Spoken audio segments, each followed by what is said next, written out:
You're listening to the latest noise podcast with Max and Coos. I'm here with Gerry Rosenthal from Big Wake, amongst many other musical ventures. Hello, Gerry. Hello, Michael. How you doing today? Good, brother. Cool. So we're going to start off with your gig at Finnegan's. Okay. Friday night. Sure. 10 spot. Yes. With the band, Big Wake. Yep. Yeah, we're playing 10 to 1, and it's typically... we typically start a little late, play a little later. Sometimes goes to 1:30. Free, 21 and up. 2 sets, possibly a short third one, but probably just two long sets. We got some fun covers planned, and just a bunch of original material that we've been working on for the last few years. We've got some new material in the works, but nothing we're presenting yet. But I imagine a lot of it will be new to a lot of people anyway. We haven't played Finnegan's in probably, we were supposed to play there in October and we didn't. And I think the last time we played there was probably, I don't know, I want to say like the spring maybe. Really? I don't think we did anything over the summer. Yeah. So it's been a long time. It's good to get back there. That's pretty much been our home base up here in Hoboken. Cool. So yeah, more of the same awesomeness. I hope. Jams. Well, I'm happy to hear you say that, and yes, I hope so. Things definitely get. I mean, I'm sure I speak for a lot of players. Things always get loose and in a good way, loose and fun. The crowds are always really, really great. It's that spot that gives you the opportunity to stretch out and and try different things, experiment. The owner Owen is really generous with dates and just allowing whoever, really, if he likes you and he likes your music, he's going to book you and give you a shot, and he'll take chances on a bunch of different bands. I know he booked a mariachi band there once. He's booked my Beatles band. Things that you might not think would go over with the typical Hoboken crowd. Right. He's, to his credit, he's taken chances on, and they've usually done well. So he plays a mean woodblock as well. I've heard. Owen? Yeah. Oh yeah. I know he plays a little flute. Right. Flute. Can I say? No. Can I say flute? You could. Well, flute. You Can I say say flute on this? Yeah, sure. This is station. This is a PG rated show. That's cool. So yeah. Is that something that you're just using this gig as like a one-off thing, kind of like the Big Wake? You got the jam going. Do you have any ideas for future gigs in 2018 that you're aiming for? Yeah, we have a benefit. We're doing a benefit show in memorial of my brother. That's all the fundraiser. All the fundraising is going to a sober living house at Rutgers University. So we're playing that with a bunch of other bands and acts, probably like 20 different bands. I know we have another Finnegan show in April. Might be doing something at the Saint as well in a few months. Cool. I would like to get down the shore more. I always love playing Asbury Park, particularly the Saint. Actually, that's probably my favorite place to play down there. As far as an original music venue goes, they're really great down there. Great people. So yeah, I'd also like to get farther west, like out to like Pennsylvania. Doylestown has a good scene. Philly, I always love playing Philly. So yeah, because we have a new record coming out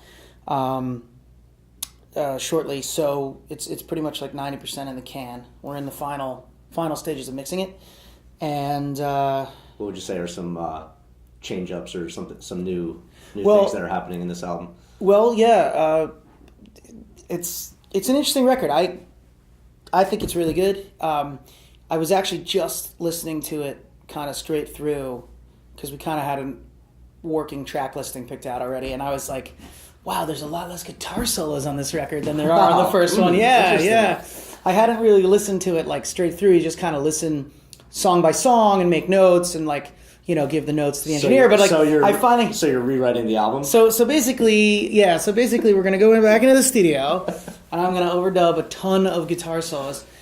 No, it was, there's lots of, no, there's a couple guitar solos, but there's actually a lot of, there's a lot of great piano and keyboard work. We had 3 different keyboard players on this one. We had my brother Hank, we had Eitan, who currently is playing with us, and Billy Tortorello, who was he left the band a couple years ago. Right. He was in the band for a long time. But all three of those guys have been in and out of the band. Exactly. And Yeah, they've all played parts live of Big Wake. Correct. They all made great important contributions to the band. Live and live. recorded. Yep. Oh, absolutely. And it was great having. They all three of those keyboard players had. They're all phenomenal players for starters, but they each had strengths that it was really great to be able to pick and choose. Like for instance, Billy is a killer. I don't know if he'd agree, but I think he's a great B3 player, and the B3 is just a beast of an instrument, in and of itself. So then you really have to know how to use that one. Like Hank, for instance, I don't think he played any organ. Like it's not something he really knew how to do. Kinda. It's Hank played a lot of the piano parts. Piano, okay. And then Eitan did a lot of the synths and some of the Rhodes. I think he might have played organ on one song, but I think Billy played organ. I think he played all the organ. I'd have to check my my notes, but I'm pretty sure he did all the organ. I don't think he played any piano. As opposed to the first record, he did all the keys. Okay. I played synth on like one part. Okay. How about songwriting? Is there Sure, yeah. So the first more... record was very much just me writing the songs and fleshing them out in practice. But like as far as like songwriting credit, it would just solely have gone to me. I think pretty much. This one though, Jeff Fernandez, the drummer, will be getting credit on some stuff. The bass player Marty O'Kane, yep. on a couple tracks. So that's been nice too because I love to collaborate and I just always.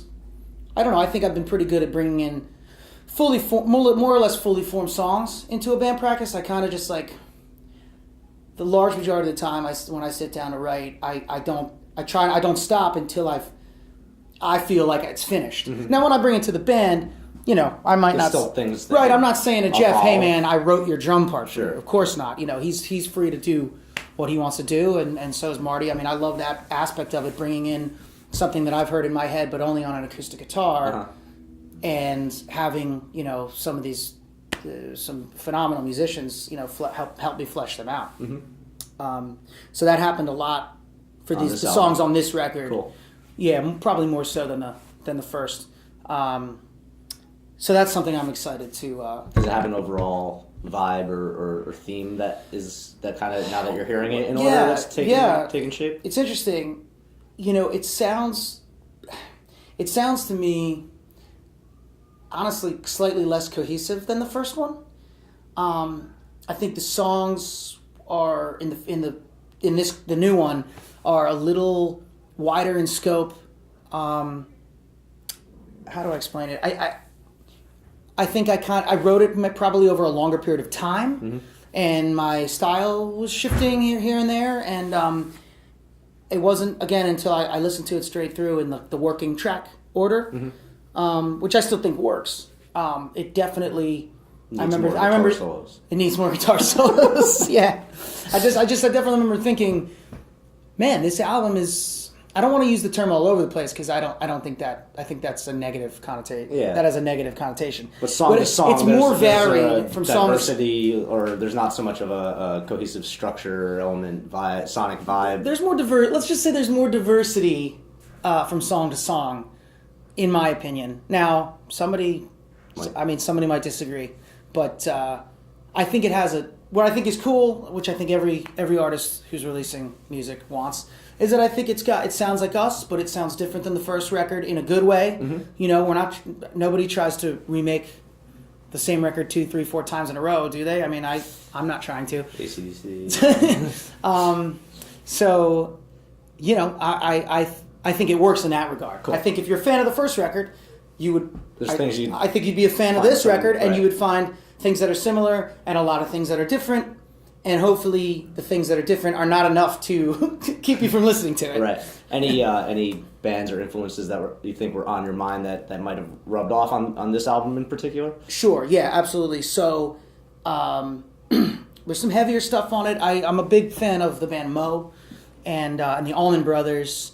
That kind of riff rock, heavier groove.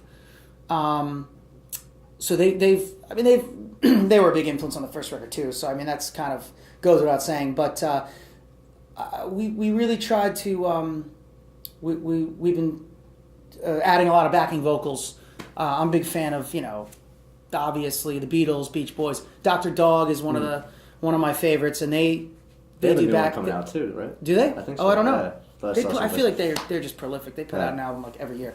So those guys are huge influences, and I was really trying to find spots for some cool, interesting backing vocals. And Jeff and Marty, the drummer and bass player, have great voices, great ear for harmony. I really wanted to. I told the engineer, we have horns on this record too. Oh, I should mention that. That's a total departure from where we're at, and that's very exciting because I love horns, and we have a great horn section. And I told this engineer, look, the guy who's mixing it, Mike Bader, I said, look, try to. There's 11 tracks. There's 4 tracks with horns. Rather than mix in some horns on 4 tracks that kind of like supplement the tune, and then the rest of the album doesn't have horns. Mix it with the idea that let's just pretend every song on the record has horns. Let's pretend they're a horn band. Horns are up front, like a ska band or soul band or something, and mix them as such. So it resound like, for those tunes, we sound like a band that could potentially have horns on every song. Okay. Does that make sense? Yeah. And also with the harmonies, we sing a lot together. Marty and Jeff and I, we have 3 distinct voices, and I really wanted to make sure that I want to hear the harmony and hear, oh, that's Marty, that's Jeff. You know what I mean? Otherwise, I feel like I could have just done all the harmonies myself and been done with it, and probably would have taken less time. And but those guys have really great voices and great ears for harmony. So I wanted their vocal stamp to be heard. Awesome. Cool. So yeah. Very cool. Well, we're looking forward to that. Do you have any time frame overall for a release, or when you're getting some of the songs out for our ears to hear? 2018. 2018. That's this year. Let's see. It's January 24th. Okay. So between now and December 31st. Should we be talking about this off the record? Maybe. I have a few ideas that I don't know if I want to divulge just yet. Well, let's keep them interested, Gerry. Yeah, but as those ideas develop, maybe I'll come back and do another podcast for you. And, if I could only be so lucky. If you, if I don't bomb today, you can have me back. I'm sure I'll be hearing from you one way or the other.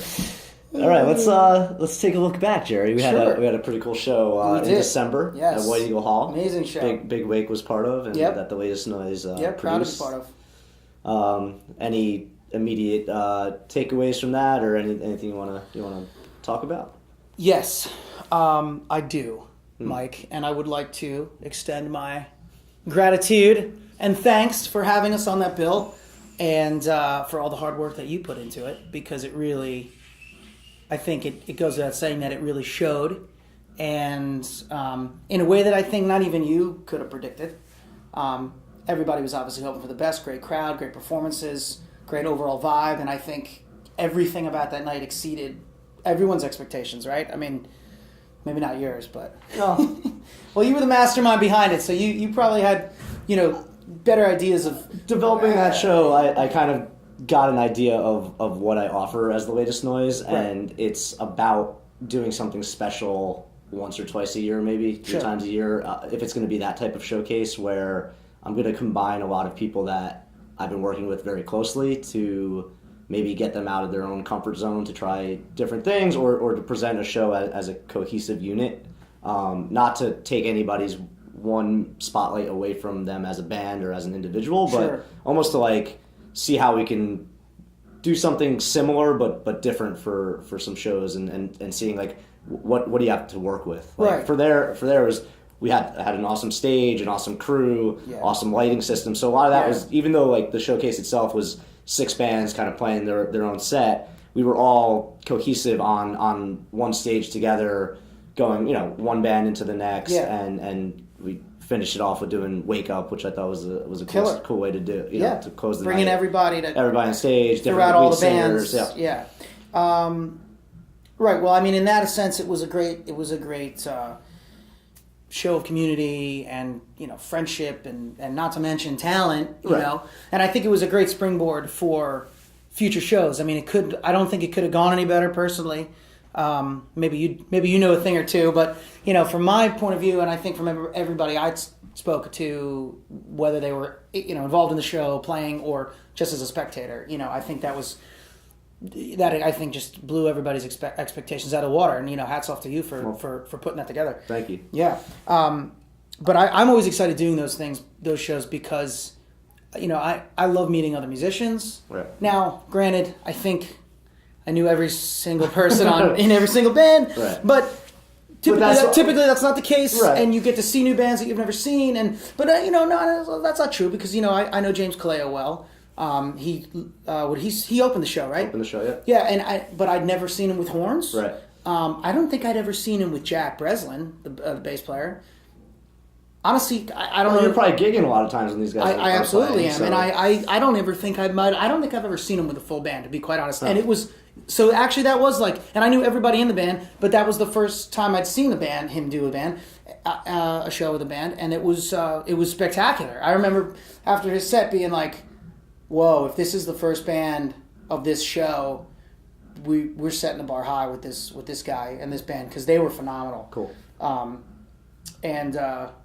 I mean, and everybody just got better and better.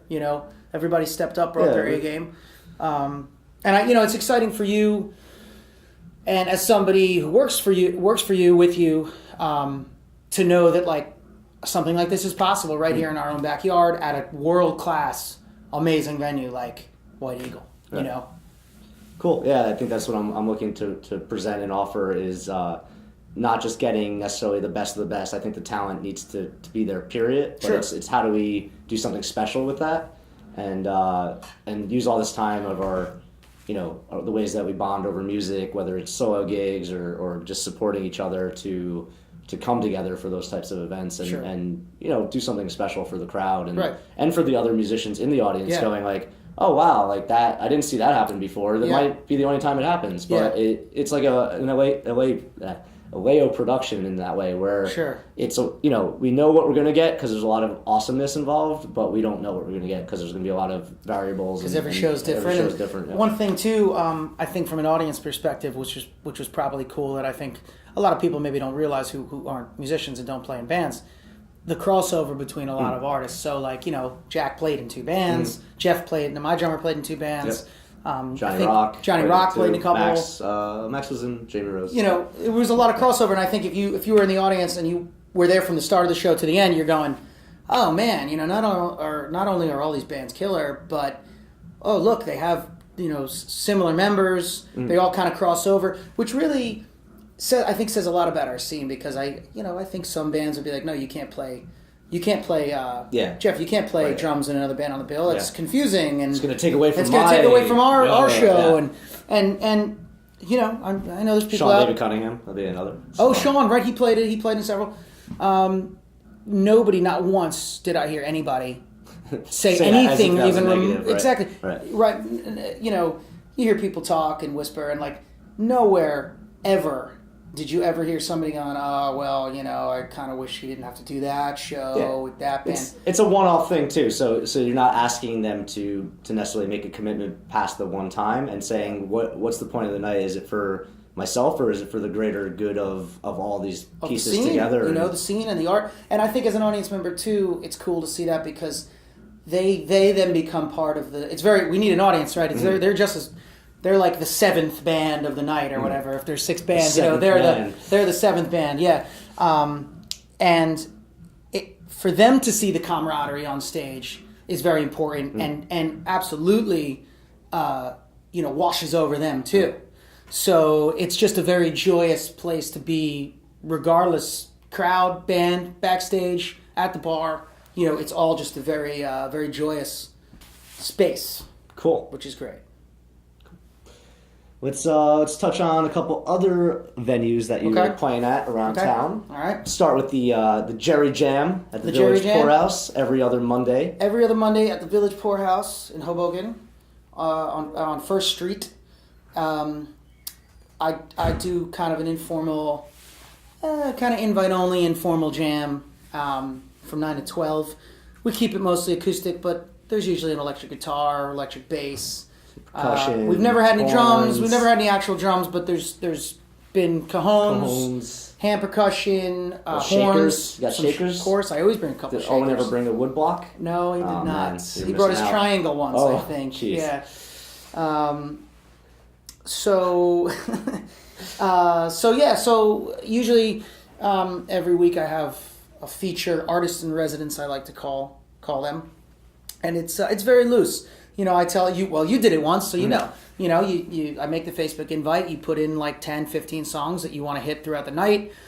In the best case scenario, a couple people actually learn some of those songs for you, and you show up and you play them, no rehearsal. But they're scene favorites, and they're things that we've played maybe over time, or I like that each person brings their own personality to that selection, but also they're aware of like what works as a thing for our crew or our bass crew. For sure. And that's cool too, because those songs, even if you have heard them 10 times, if you do Moon Age Daydream or name Valerie or Dreams. There's something about it when everybody knows where it can go, that it's not like, oh, we're just covering it. It's like we're performing this for a crowd of our peers. Right. What I like is, we do there definitely are songs that we do every week, but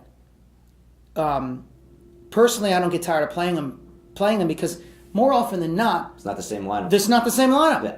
And even if it is, maybe it's the same lineup that did this song 3 months ago at the jam. I don't remember if I played this song with this person on piano. So, it's different every time. So I don't mind doing certain songs every week. What I do like too is that, people generally put in kind of easy songs to learn, easy songs to play and to jam to on their list. But, every now and then there's some songs that are pretty ambitious, like Jonathan Andrew, great bass player, singer, plays acoustic guitar. He did a feature, and some of his songs were not easy at all. Miami 2017 by Billy Joel. Right. What's that Elton John song we did? Great song. I forget. It's great.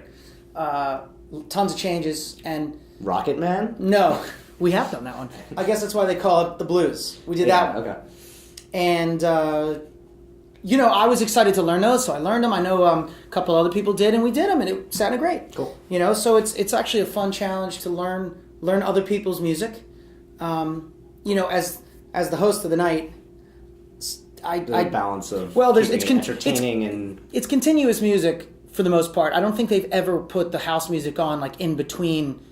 Yeah, it's not really sets, quote unquote. Breaks. Exactly. You can take a break because somebody else is coming up to a couple of theirs. So sometimes I will specifically build in, hey man, I've been up here for an hour and a half. I gotta go get a drink and go to the bathroom. Can you play the next 3 without me? And I will take a short break. But no, it has a real, again, much like your show, What Eagle, a lot of camaraderie, absolutely zero ego, and like zero competition. Yeah. And it's just wonderful. Creates a good stage to make good music. And and it's loose. And I try to really emphasize the word loose with anybody who shows up, particularly the featured act, because I think, I book a lot of professional musicians for it, and they are like coming prepared, and they're like, wait, do I have to play the whole time? And I have a 45-minute set. It's like, no, play as much or as little as you want, quite frankly, because you're not getting paid enough to play for all 3 hours. So play 3 songs, take a break, come back up. You don't have to start the night. You don't have to end the night. Whatever you want to do. You're using your own Gerry Rosenthal as a performer for a 3-hour set that has to be on and professional if you're doing wedding gigs and this and that. You're kind of putting that template of like, the whole night's going to work really well, but in between that, the featured acts, people coming up, you could be completely loose and in that still get good music coming out of it. Correct. Now somebody, it's like, it's one of those, if you don't know the song or something, but you're playing along with it, great. We have 8 more people on this, there's 3 people playing percussion. Sure. Who cares? It's a community event. Yeah. It's not, it allows for that. And I think that's something and it's special. Low key. I mean, it's a Monday night. The bar is not packed with hundreds of people that are looking for screaming at you to play music. So it's very loose and informal. And what I like to see is when people come back time and time again, and you actually because I'm there every time, right? Maybe you don't notice, you haven't been there in a while, but like I'll see 1 person or 2 people come every time, and like they get better and better. Right. You actually can like see their development unfold, and that's awesome. That's really great. People, and I encourage that. Hey, come come to this jam and play some stuff maybe some stuff is you think you can get through, and challenge yourself and get better. Yeah. Cool. So, any other gigs or venues around town that you want to mention? Yes, I'm playing at O'Neill's tonight, which will have already passed, I guess, by the time this podcast airs. It's on 4th and Park in Hoboken. A great little bar, great staff, great food. They treat you really well. That they're always on Wednesdays, and they're always busy. Yeah. It's great. It's a great crowd, and people really, it's just a solo acoustic gig for 3 hours. And I find that people are generally very they receive the music very, very well. They're receptive to the live music thing, and which is nice, because sometimes you just feel like background music at a lot of these gigs, and that's one of my favorite spots to play in Hoboken for sure, or anywhere really. And then I do play the Liberty House a lot in Liberty State Park, and that's a great venue. It's a wedding venue and a bar, restaurant, pretty upscale, but great food as well. And where else? Let's see. Northern Soul has doing music on Thursdays. I just played a set last week there. I think it was last week. Finnegan's, of course. Mentioned that. Grand Vin. Oh, Grand Vin. I haven't played there yet, but I have an upcoming gig there in February. It's a Wednesday. I forget the date. That's a really cool spot. Wine bar, Italian restaurant. Looking for. I've seen people play there. Looking forward to it. Cool. I try to just kind of float around that. Yeah, I bounce around different. Yes, venues exactly. Each week, so you have a different crowd. Right. Yeah. Cool. Yeah. I mean, when you do it full time, you gotta find the places that work, and that combination of what's your experience with that's a different type of event where you're there to be entertainment for the people that are generally coming to a place to eat and drink hear music, and not necessarily hear music. Yeah. So sometimes I've noticed the venue owner can can either be completely aware of that or not aware, and maybe react differently because of it towards that who that person is. Sure. They can see the musician as a musician that doesn't have a name, and it doesn't matter who's there. If there's music, they're expecting this. This is what this gig is. This Correct. is what this is what we're paying you for. Yep. Or which is understandable, and they want a consistency, and that makes perfect sense.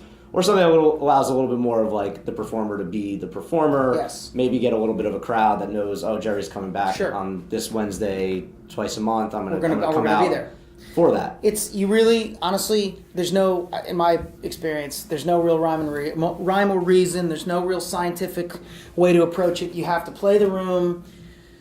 Some rooms you got to play a while before you can really before you can really get a grasp on what the management wants, what the patrons want. And some rooms you play immediately and you're like, okay, I can be myself. I can talk to the crowd a little bit.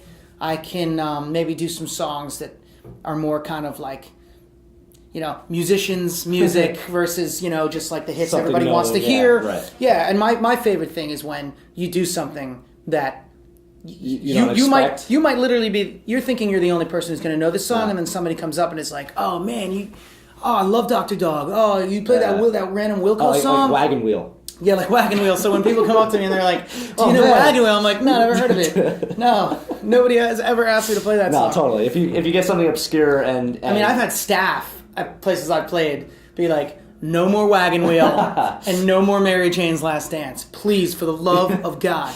But sometimes it takes a little while to because sometimes the management doesn't, the ownership or the management, to their credit, they're hiring music, but they don't always know. They're still trying to figure out how the music fits in with their overall, economic development. It's like in The Simpsons where the kid's working Itchy and Scratchy Land, and he's working the place that they celebrate New Year's every night or every hour, and Homer and Marge are dancing, and they're dancing next to him, and the music's playing, everything, and Marge's like, you must think this is the best thing ever. And he's like, please kill me. This is the same song over. It's just if you're in the same environment and you're getting the same shit all the time, I can imagine that becomes repetitive and a drag. Yeah. So you want to find a way to please people that might be familiar with it, but also get people's attention who aren't seeking music all the time. Or my approach is I more or less play what I want. I absolutely take requests, of course, if I know it. But I try to just be myself in terms of song selection. And then if management really has an issue and they're like, listen, the stuff you're playing is too chill, or the stuff you're playing isn't current enough, then I'll change it up. Right. But I find 9 times out of 10 you can really get away with being yourself. most of what you would want to play, for sure. And those are generally the gigs that are paying you before you walk in the door, not necessarily before you walk in the door, but there's a certain amount, price attached to it. You might make some money in tips. So that's part of it too, is like you are working for them for that night, but you're probably making more than maybe an original gig where you have to bring 30 people out. Exactly. Yeah. There's certain places that have figured it out, and there's places that are still working on it, and places that haven't figured it out and never will. So you just have to kind of have to just filter through those. Like I said, you have to play rooms usually more than once to kind of figure out the vibe, and that's all part of being a professional. Cool. All right. Want to wrap up with any other notes or things here, Gerry? We had that guy. What's that? What's that stand for? TLN? What's that? Tender loving noise. Noise. So the latest noise, Mike. Tell me about it. Turning the tables on you. Turning the tables. No, the latest noise is brought to you by Mike Kuzan, and it's a wonderful platform for showcasing new artists, and also website design. You designed my website. Yeah. Thanks again. You're welcome. Recording, video, producing some stuff. Yeah, so I have an announcement in the works that I'll save for a week or two from now. But some of the people I've been working with, and a great recording studio, good friends of mine, Max and Johnny and Ben out of Silverhorse Sound, have been working with a lot of people. They're great. They're ready to really release a ton of music in 2018. I need to work with them. So yeah, that's the big thing, is the people I've been working with combining with who's releasing records. So it's Daryl, definitely. Daryl, Project BWQ. That's Daryl's project. Okay. I played on it. You played on it. I should know that. We got Ty. We got a bunch of amazing local guys on that album. We have Mike Rogers' project, which is Terra Electric, which I heard him at Finnegan's at your showcase last week. I'm helping produce that, played some keys on that, pretty much involved in getting gigs and promoting what we're working on for the album release, music videos, so you'll see a lot of that in 2018. And then we got Victor got Digital. Victor. Yep. Worked with him for a couple years now on a lot of music. He's working out of Silverhorse with Johnny, helping lay down some drums, Max with some bass and guitar ideas. We have Tom Fishman on some live stuff, so it's a good crew there. Victor's always releasing music and putting stuff out, so looking to get some gigs. We're actually flying out to Colorado next week, and we have a gig lined up for That's next week? Yeah. Oh, wow. How long are you going for? 4 days. Cool. And we're playing the Silverton Whiteout, which is a mountain bike race, fat tire mountain bike race. So there's a hotel that's hosting it, and we're opening up for a band that's a local band there. Cool. So that's you and Victor. Victor. Yeah, I think his music's gonna really work out in the mining town. Mountains. Yeah. Oh, in the mining town. Yeah. So that's exciting. Yeah, just getting more gigs. Like the showcase thing works well. I don't think I need to do it as often because it does what it does. At Finnegan's, I'll say though, I had my first showcase there last it was packed. last Thursday, which is awesome. Yeah. Have the next one for March 1st, where we have a really solid lineup there, and that's what I'm looking to do. It's quick and dirty. I can get a lot of people on a bill. Yeah. Have them play for our community. Sure. It's kind of like a Jerry Jam with a little bit more of each person gets their 20, 30 minutes. Let's just call it what it is. It's structure. It's structure. You have structure and I don't. Right. Yeah. But it's cool because by seeing my pants every night. They balance each other out. Yours teaches people how to play with each other, and mine shows people what people have been up to, and you can go, oh, cool, like that's. And how to been meaning to see you guys, and now I know when. You have a gig out. And how to play a tight professional set. It's also loose enough where we could all jam, and it went really well for the first idea, and looking to kind of continue that. Sure. And so There's some of my things for the first quarter of the year. Got the mixtape submissions open. March 1st. March 1st. That's the same day as the Finnegan's gig, so we'll release the mixtape. So submit music there. So wait, the mixtape is going to be released on March 1st? Yeah. I thought that was the deadline.